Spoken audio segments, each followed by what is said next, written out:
Magandang tanghali po.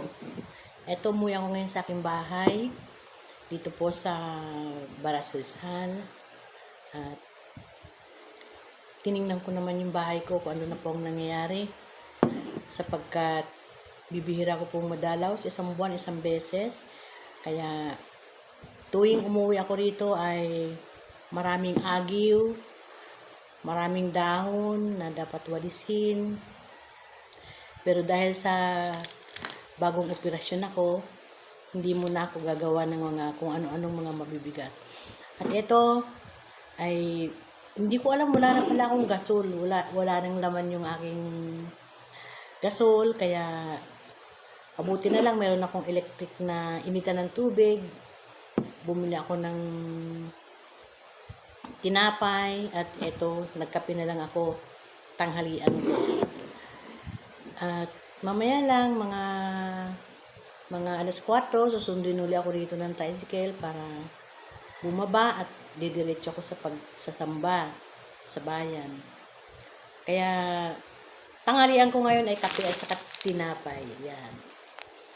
Sanay naman akong kumain ng tinapay dahil sanay ako sa ganito, tinapay at saka may kape. Okay na. Kumusta po kayong lahat? Papasalamat po ako sa Panginoon at ako'y pinagkaluban niya muli ng lakas, kagalingan sa aking mga karamdaman.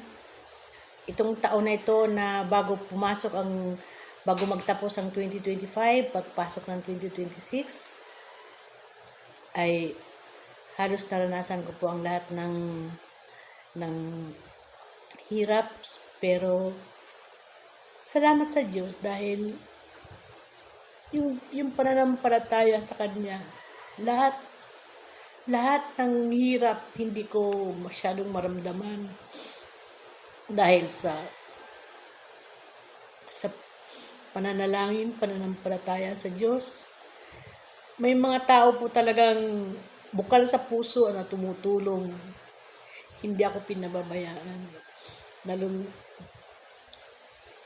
Hindi niya ako halos maramdaman